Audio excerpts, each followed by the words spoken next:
Hello everyone, I hope everybody's doing well. It was nice seeing you yesterday on our Zoom call. I want to go back now. We've done note taking, we've gone over our historical fiction.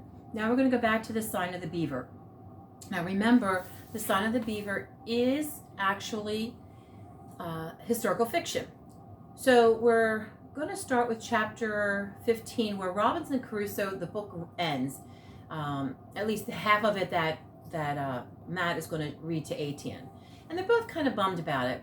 Etienne tells Matt that he tells the stories to his brothers at the camp when he goes back. And Matt decides to tell Etienne some Bible stories. And he starts with Noah and the flood. And Etienne completely surprises Matt by responding with a similar story from the Beaver clan. Matt asks Etienne about the godlike figure in his story, Gluscabee. Etienne tells him that Gluscabee was a hunter who created all things, including all the Indians and the animals. Matt has a lot to think about. He chews on the idea that the Indians know about the Great Flood and ponders who this Gluscabee really is. Is it God like we know God, or is it just something totally different? Now, on chapter 15, page 71, I want to read a couple paragraphs real quickly. Okay? It says, on the day of their greatest adventure, Etienne had come without his dog, so there was no warning. Matt was in fine spirits that day because he had managed by a magnificent stroke of luck to hit a rabbit with his bow and arrow. It was the first time this had happened, and it was more the rabbit's doing than his own. The silly creature had just sat there and let him take careful aim.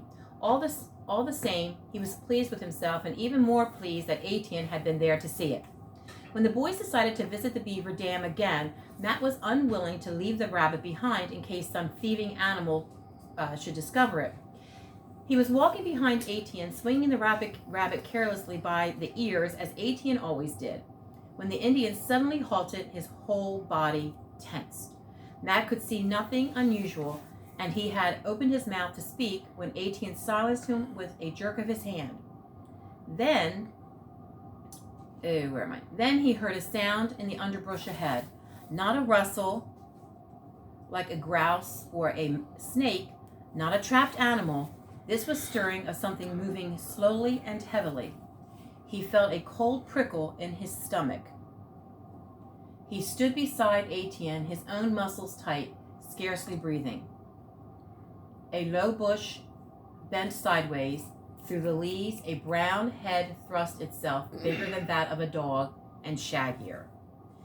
Suddenly they realized that there was a baby bear's head popped up there. And if a baby's bear head is there, then Mama Bear's not too far behind. Etienne just hissed at him, like, stop it, be quiet, because Matt thought, oh, he's so cute and cuddly, and he got ready to laugh, but Etienne just, shh, stop it. And all of a sudden, this massive bear moves the cub out of the way and glares at the boys. The situation is not so funny anymore, and the bear raises its hind legs and curls her claws.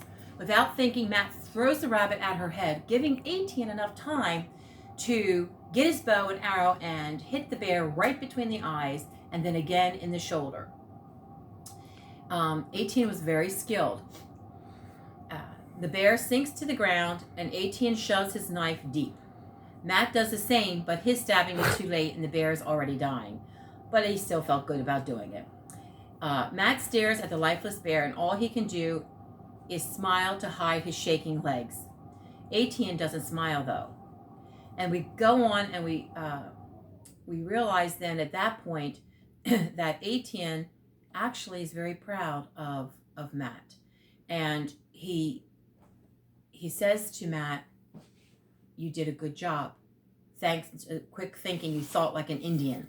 And because in him throwing the rabbit, it gave Etienne time to go ahead and kill the bear. The bear, even though it was a big bear, was still small, and they would go and get the squaws to bring them back to cut the meat and get the meat.